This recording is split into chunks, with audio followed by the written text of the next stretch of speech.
তো hello everyone, আজকে আমি তোমাদের সাথে শেয়ার করব একটু অন্যরকম স্টাইলে ফ্রেঞ্চ ফ্রাইয়ের রেসিপি, যেটা 2 মিনিটে ঝটপট তৈরি হয়ে যায়। বিকেলে স্ন্যাক্স হিসাবে কিংবা সন্ধেবেলা টিভি দেখতে দেখতে অ্যাডের টাইমে খুব সহজেই এটা তোমরা বানিয়ে নিতে পারবে। তাহলে চলো এটা আমি কিভাবে বানিয়ে নিলাম দেখে নাও।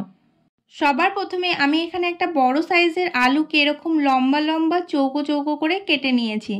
তোমরা যতটা পরিমাণ বানাতে চাও সেই অনুযায়ী আলুটা নিয়ে নেবে। এরপর এখানে আমি একটা ডিম অ্যাড করে দিয়েছি, সাথে একটু লবণ টেস্ট অনুযায়ী, একটু হলুদ গুঁড়ো, একটু লঙ্কার গুঁড়ো আর একটু জিরে আর ধনেকে ড্রাই রোস্ট করা ছিল সেটাই। তো এটাকে সব কিছুর সাথে ভালোভাবে চামচের সাহায্যে মিক্স করে নিতে হবে। তোমরা চাইলে হাত দিয়েও এটাকে মিক্স করে নিতে পারো। এরপর এর মধ্যে 3 চামচ চালের গুঁড়ো আর 2 চামচ ময়দা অ্যাড করে ভালোভাবে মিক্স করে নিতে হবে। তো এবার একটা প্যানের মধ্যে তেল নিয়ে তেলটা গরম হয়ে এলে এর মধ্যে একে একে ওই ব্যাটারে মাখানো ফ্রেঞ্চ ফ্রাইগুলো এর মধ্যে ছেড়ে দিতে হবে। গ্যাসের ফ্লেমটা যেন একদমই লো থাকে। লো ফ্লেমে 3 থেকে 4 মিনিট মতো ভেজে নিলে এটা একদম রেডি হয়ে যাবে। খুব সহজেই ঝটপট আর সামান্য কিছু বাড়িতে থাকা উপকরণ দিয়ে এটা একদম তৈরি হয়ে যায়, আর এটা ভীষণ ক্রিস্পিও হয়। এরপর থেকে আর দোকান থেকে ফ্রেঞ্চ ফ্রাই কিনে খাওয়ার কোনো দরকার নেই।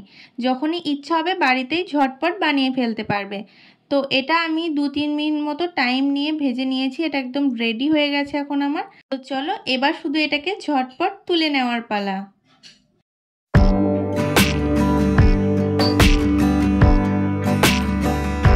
তো জাস্ট ফাইনাল লুকটা একবার দেখো, জাস্ট অসাধারণ লাগছে না দেখতে? যতটা সুন্দর দেখতে লাগছে তার থেকেও বেশি টেস্টি হয়েছিল খেতে এটা। তো প্লিজ এটা একবার বাড়িতে ট্রাই করে দেখো, আর ট্রাই করলে অবশ্যই কিন্তু আমাকে জানাতে ভুলো না। তো ভিডিওটা ভালো লেগে থাকলে অবশ্যই লাইক কমেন্ট শেয়ার করতে একদমই ভুলো না। দেখা হচ্ছে আবার নেক্সট কোনো ভিডিওতে। বাই।